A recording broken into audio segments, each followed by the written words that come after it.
Did you know that 67% of people have experienced an adverse childhood experience? And these are a list of experiences that we can potentially have in childhood that can have a knock-on effect or a ripple effect for us as adults when it comes to our physical health, our emotional health, and certain things like addictions and other potential social outcomes. If you'd like to find out more, stick around.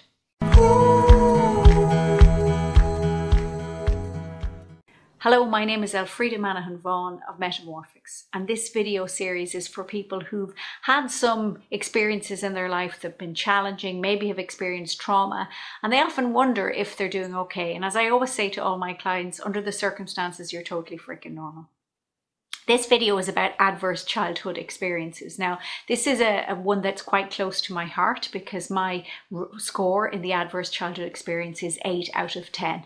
And they do say that anything over 4 puts you at high risk of some negative outcomes as an adult. But I think it's really interesting when you look at the statistics that 67% of people have experienced at least one adverse childhood experience. And for a lot of those people, that can be related to economic issues or maybe neglect or, having issues around finances or home circumstances. But the categories fall into 3 things. So there's 3 different types of abuse that they often experience, or types of dysfunction that we can experience in our lifetime. And I'm going to check my notes now so that I can see. So we have ones that fall under the idea of abuse. So that can be emotional or physical abuse. We have ones that fall under the neglect, which can be to do with your financial situation. So it may be to do with hunger, it may be to do with emotional neglect. And then there's household dysfunction, which is things like a parent who has a mental illness, a parent who ends up in prison, family separation. And so 67% of people experience at least one of these in their lifetime.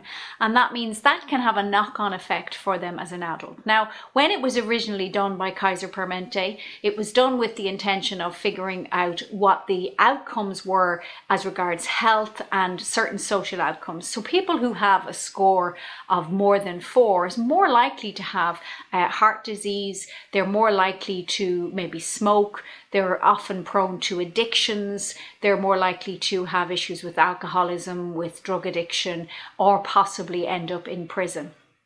And so that's quite serious outcomes. But the thing I think is really useful is when we think of it in terms of trauma awareness or being trauma informed. And so that if we recognize that at least 67% of people have had some kind of adverse childhood experience, then that means 67% of adults have the potential for some kind of trigger in their lifetime that could transport them back to experiences from their childhood. And for me, this is really interesting because of my own triggers. And I know there are certain things that trigger me into feelings of vulnerability, feelings of anger, feelings of hopelessness or helplessness, which are all related to my own adverse childhood experiences.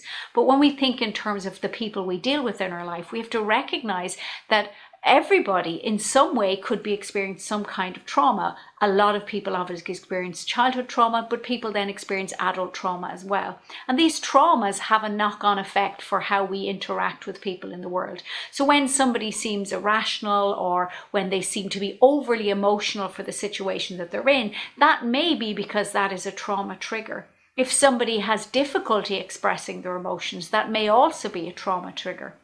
If somebody has issues with, managing their money, with addictions, whether that's alcohol or something else, then that may all be a trauma response. And I think it's really powerful when we think in terms of a trauma lens to actually view how people engage in the world from this perspective. Because if we just view them as their behavior as something to do with them, or that it's a character flaw, or there's something wrong with them, we're missing out on the fact that so many of us have had experiences that impact the way that we relate to other people. And obviously, the more more experiences you have, the more difficult those interactions with other people can be.